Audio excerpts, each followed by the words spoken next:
Hello, investors, and welcome to another edition of 18 Minutes with 180 Markets. Well, friends, markets have certainly changed over the last number of months. And it's not just sentiment, they're fundamentals that have changed, and they are called interest rates, which are a lot higher right now. And what does that mean? Well, for growth companies, it takes down their net present value. And that is why it is so important, if you possibly can, to marry up growth but also with cash flow, recurring cash flow. And that's why we are so thrilled today to be joined by Queensland Pacific Metals Managing Director, Stephen Grocott, because QPM, better known as, has both a cash flow and a growth story. And on top of it all, they are incredibly strategic, both parts of the business. And here to talk all about it, Stephen, welcome. Thank you very much. Great to be speaking. Hey, Stephen, as I mentioned, you have two pieces to the puzzle, if you will, two different projects, but both are located right here in Australia, which is critically important as well. But maybe you start out with the energy project, if you will, and talk about Muramba. Yeah. So our energy project, it came about because of the other half of our business, which is the nickel and cobalt production facility that we're developing. It needed a significant gas supply.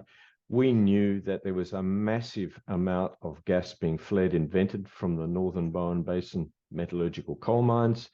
There was a pipeline that went from them to Townsville. It was built to service the now shut down Queensland nickel refinery. So you've got a stranded gas asset, a pipeline going to Townsville. It literally passes past the eastern border of our production site. So we step off the eastern boundary and we're standing on the pipeline, Wow. literally. And so we thought, oh, well, it's easy. We'll just get a whole bunch of gas from the people down at the other end of the pipeline. But that business was a non-core business for AGL and Arrow. And Arrow was a joint venture between PetroChina and Shell. So it was a bit of a marriage of inconvenience. It was non-core business. They'd lost their huge gas customer in Queensland Nickel, and the business was being run down, not run particularly well. To cut a long story short, the easiest way to secure our gas supply was to acquire the asset, an asset that's had $1 billion spent on it, and which we forecast, as you said, will be generating $50 to $60 million of EBITDA within a year. So to have that cash flow supporting the growth of the whole business is fantastic. I mean, it's just the gas business, the wholly owned subsidiary QPM Energy, is effectively a very attractive standalone business all by itself. It's the sixth biggest domestic gas producer in Australia. I don't think people understand this. And comparing that, so just to be clear, and we don't talk about valuations here necessarily, but we're generating circa 50 million of EBITDA, and I believe that your market cap is something between 100 and 150 as we stand. That's right. It's the market cap gives us an enterprise value, given the cash we've got in the bank, etc. I'm only about $70 million. And this is a business that's going to be generating 50 to 60 million of EBITDA a year. And that's a very conservative estimate because that revenue is on the basis that the gas goes to the existing idled gas turbine peaking power plant in Townsville. It's a 240 megawatt plant owned by Ratch. We have an agreement with them where we effectively become an electricity producer. So we're currently sending electrons into the national electricity market.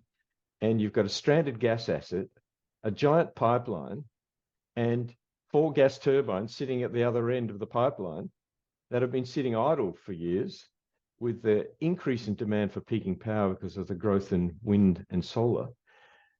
So we're effectively now an electricity producer, stranded gas asset, but the electricity network is not a stranded asset. That's connected to the whole of the east coast of Australia, of course. Hence, very attractive revenue.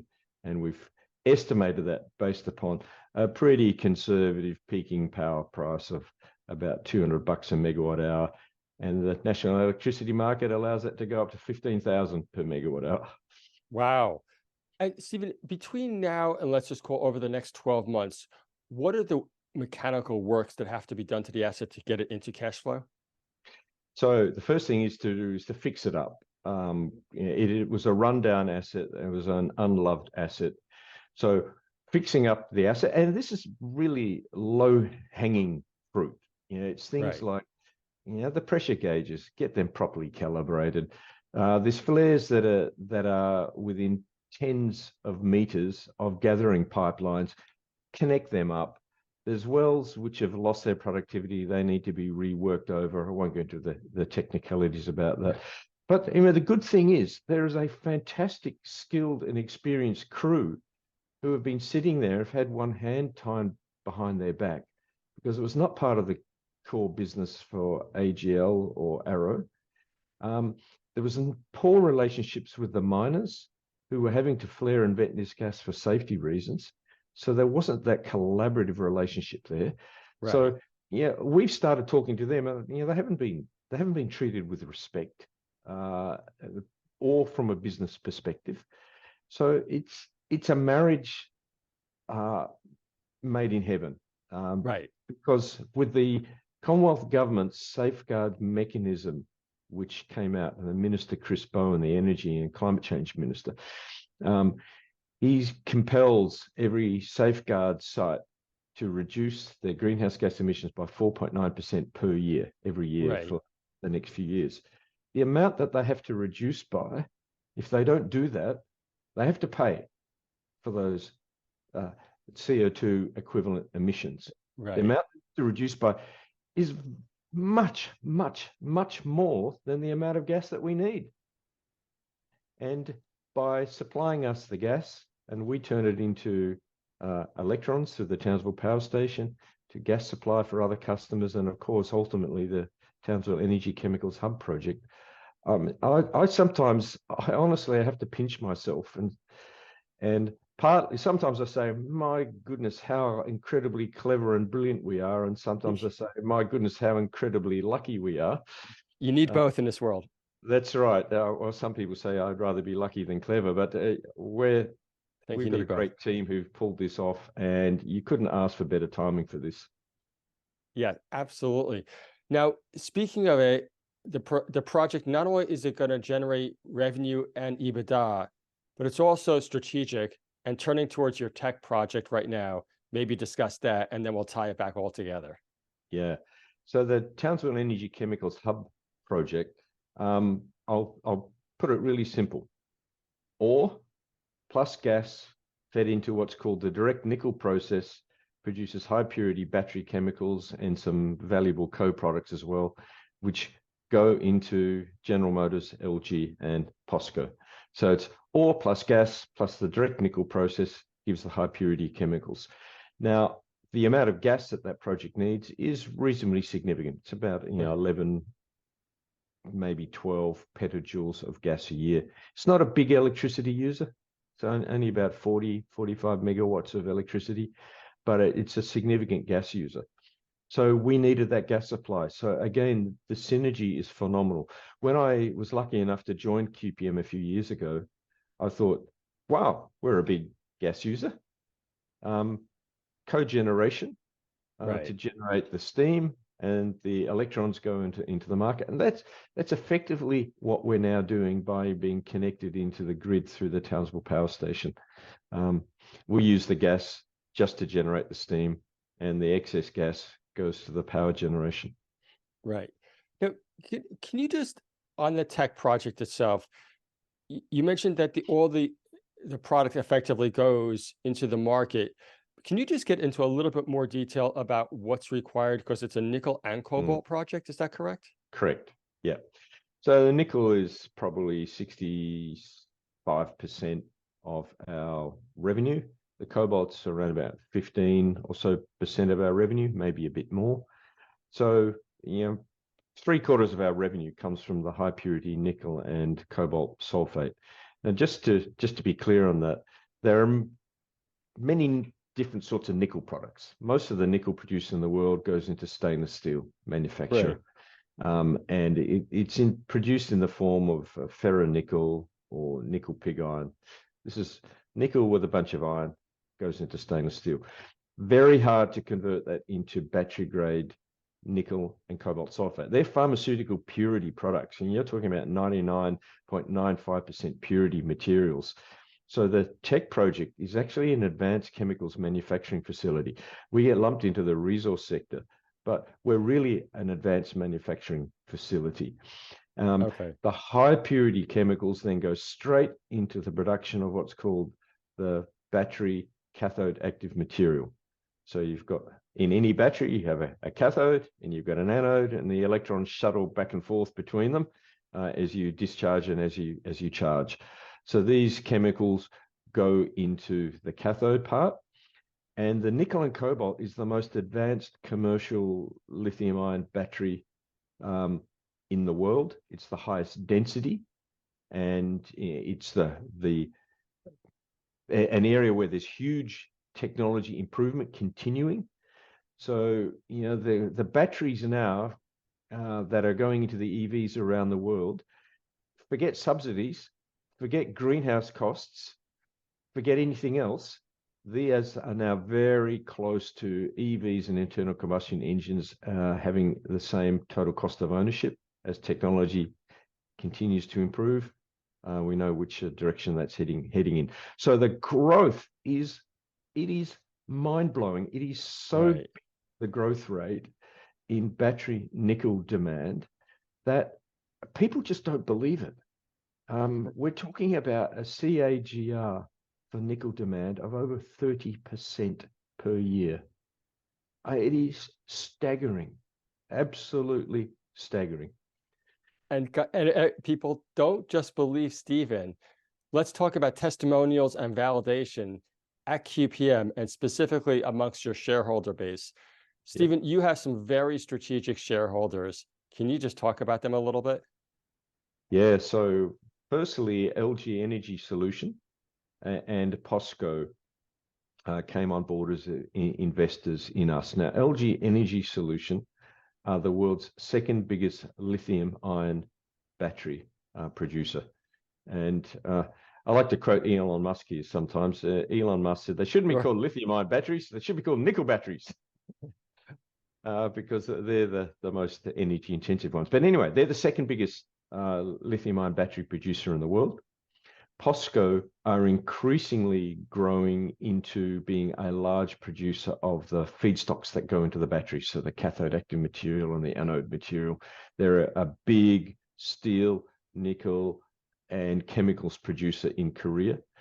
So POSCO and LG are huge, huge companies. They did a lot of due diligence on us before they invested in us, and they signed binding offtake agreements for nearly 2/3 of our production for the first decade from the tech project.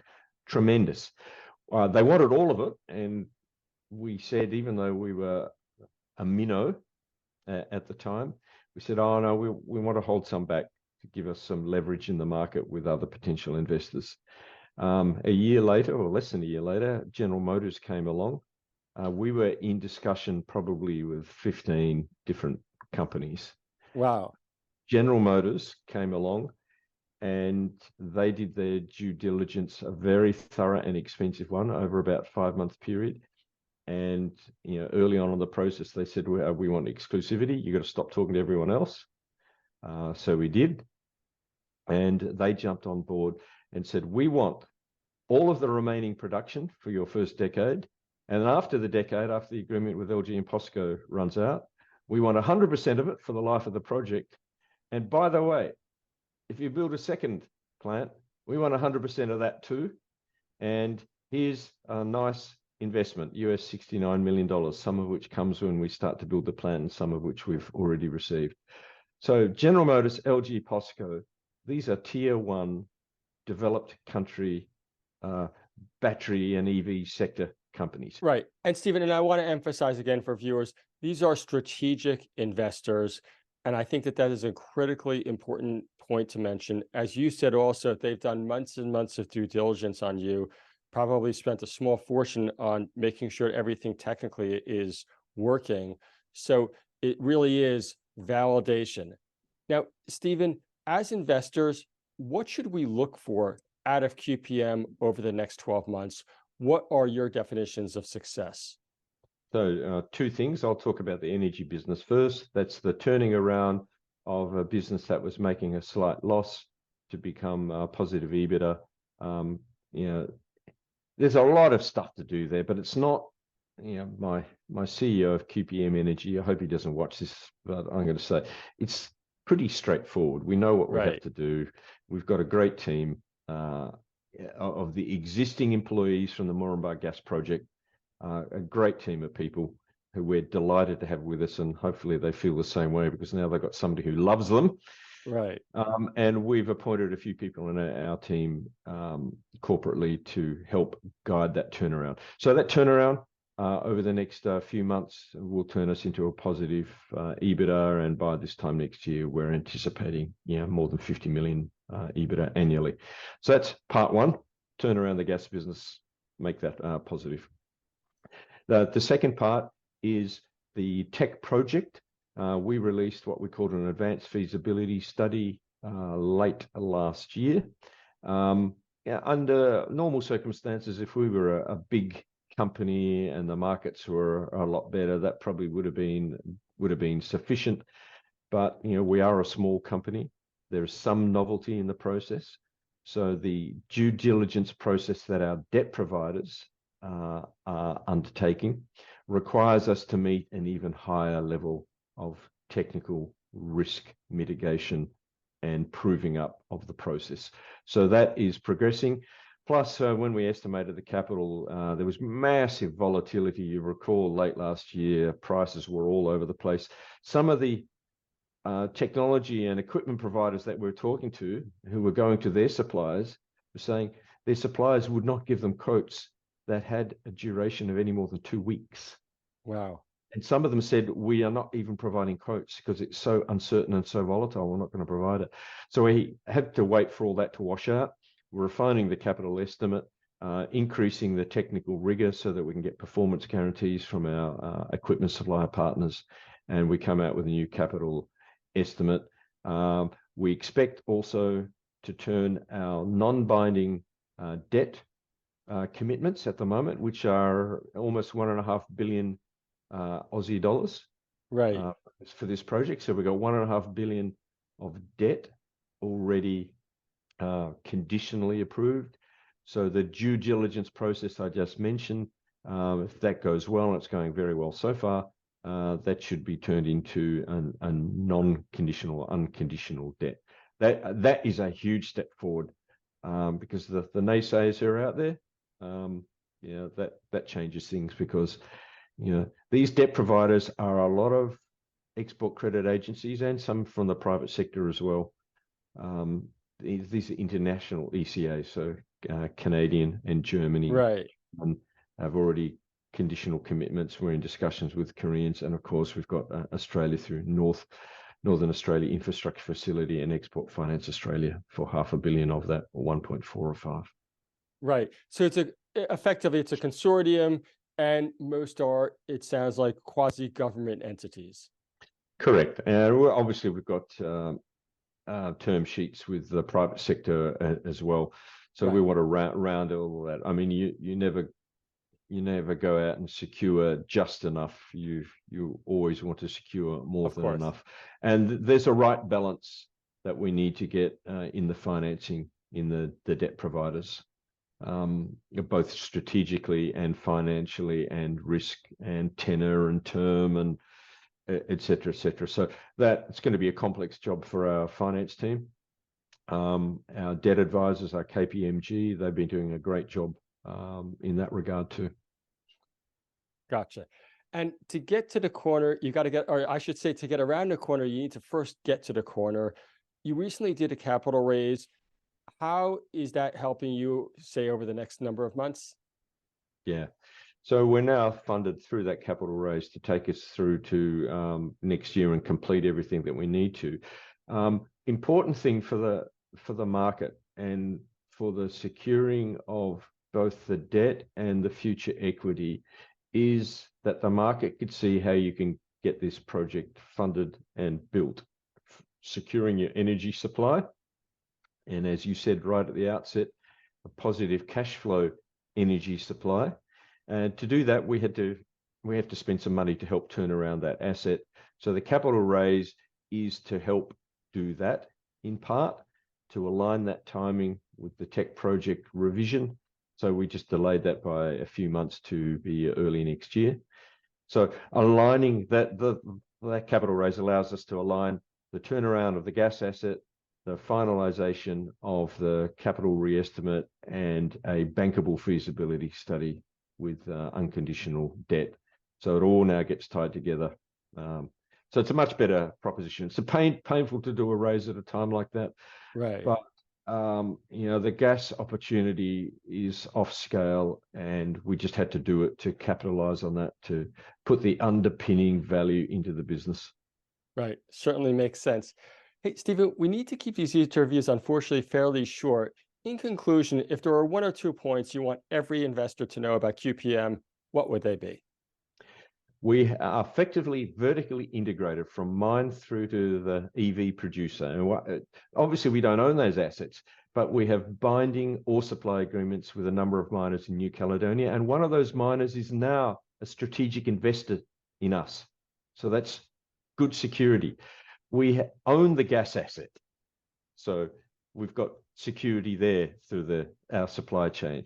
We have a license for the direct nickel process, and we have binding offtake agreements for 100% of our production for the life of the project.